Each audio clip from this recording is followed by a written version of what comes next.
Welcome back to another video. So this will be regarding Vizcom, and the case study will be Dacia Bigster. So the input will be the 3D renderings available over here. This will be the first render, the second one from the side, the third one, and I also will add one for the rim design over here. Now let's take a look at this. So we have the images added, and I already processed one with multi-view. So this will be the model. I will hide the references. If I will make this model larger, we're gonna better analyze this.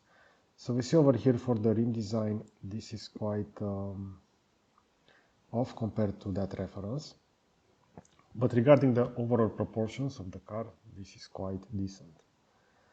So let's export this and take it to Blender for further investigation. So I'll export this as a GLB file, and within Blender I will go to File, Import, GLB. Within Downloads we're gonna have the last model, which will be this one. Now we see the default size for this. This will be roughly the same size as the default cube. So we should scale this twice. I will press Z in order to scale it Z and 2.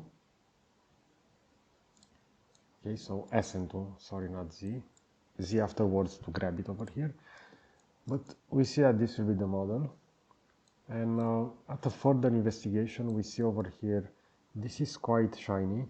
So if I will go to Material, I will take the IOR to 1. We're gonna see that section where we had additional details, for example, like this. We're gonna see that those will be now blurred. So over here we saw that there was something like a small text, but if we're gonna zoom in, we're gonna see that it will actually look the same. So we're just gonna have those white sections added over there. So from the distance, it looks like there's some writing, but actually it won't be. We see over here how the 3D model for that side window will be generated. So the one from the front is quite good, but the ones on the side will actually have additional texture over there added. But if you consider this just from a point of view regarding the reference size of the car, this is quite decent considering the fact that we inputted those 3D renderings from their website directly within Vizcom. We're also going to see that the mesh is quite proportional. So we see it over here. If I will also highlight the geometry on top of this, we're going to see that Vizcom will work with triangles.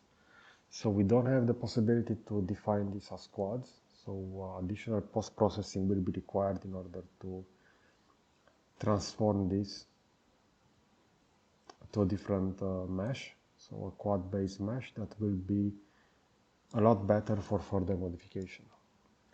But overall, I think that the quality for this output, considering that it was based only on those 3 images plus a close-up for the rim, this is more than decent if you want just to, let's say, get the overall proportions of the car.